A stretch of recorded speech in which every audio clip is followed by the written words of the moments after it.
السلام علیکم. د پی ډی ایم حکومت چې د 14 پارټو یو اچارو او 14 میاشتې په دې ملک داسې حکومت وکړو چې د خلکو یې د دې ژوند نه او د ملک نه زړه تور کړو. تاسو ته پته ده چې ریجیم چینج کې جنرال باجوا د دوی سہولتکاري کړې وه او د یو بل ازلي دشمنان په یو ټیبل باندې ناسو او حکومت یې جوړ کړو. نو خلکو ته پته وه چې دا صرف خپل کیسونو ختمولو لراغلي دي، آئین سازي داسې کارونه کوي چې عوام ته پکې هیڅ فایده نه، صرف دوی خپل او د خپل خاندانونو کیسونه ختمول او را روان اقتدار مضبوطولو د پاره دا ټول کار کوي. د دې اظهار د اسمبلی ختمېدو په آخري ورځ شاهد خاقان عباسي چې د مسلم لیگ غټ لیډر دی او سابقه وزیر اعظم دی، هغه مو وی چې زه نن ډېر شرمنده یم چې راوړی دا قانون سازونه ماته مخې ته کېدی او زه به ورته ویم چې په دې کې یو هم موږ د عوام د فایدې دپاره قانون نه دی پاس کړی. دا ټول ثبوتونه دي. خو زه درته نن د دغې نه علاوه دوه مین خبرې کومه چې تاسو ته به د هغې سره د ملک د تباهۍ اندازه وشي. ډیټا دا وایي چې په دې 14 میاشتو کې چې کله نه ریجیم چینج شو 2 کروڑه خلک بېروزګاره شو.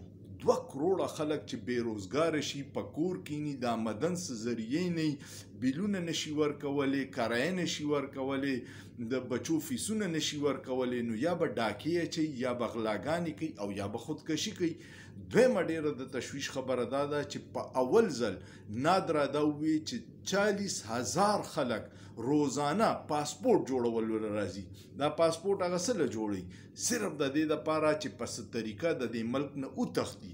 دومره خلک مایوسه کو او پای کې ډیره د تشویش خبره دا ده چې په دې ملک کې 8 کروڑه نوجوان دی چې کم د دنیا کې پاکستان کې ټول نه سیوا نوجوان په پاکستان کې دی او هغه دومره مایوسه شو چې ټول خلک د ملک نه د تلو کوشش کوي.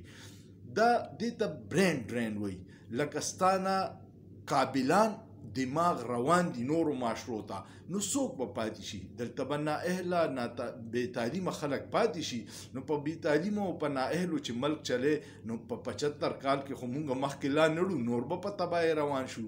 دا صرف د یو سړي د غلطې فیصلې نتیجه، د جنرال باجوا د امریکې د غلامۍ فیصله چې اوس ثابته شوه او د امریکې اخبار انټرسپټ ووی چې او دا څه حکمونه امریکې ورکړي د اسد مجید سفیر په لاس باندې او پای باندې عمل وشو او دا ټول را یوځای شو او عمران خان په دې لرکو چې عمران خان د روس دوره کړې وه او د خپل قوم دپاره ارزان تیل راوړل، ارزان غنم یې راوړل او دا امریکې ته منظوره نه وه. هغه وی کو دا دوی ته میلاو شو، دوی خو به د قرضو نه وځي او خودمختاره به شي او امریکا چرې نه غواړي چې دا 25 کروڑ عوام دې خودمختاره شي او دا هغوی د یو خاص ډېر لږو اشرافیه په ذریعه دا 25 کروڑ عوام کنټرول کوي.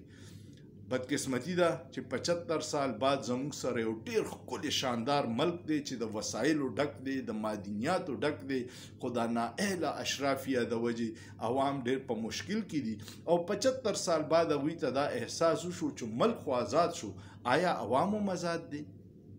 سوچ پیو کې، کمنټ پیو کې او سوچ پیو کې، په سوچ کې څه ګناه نشته.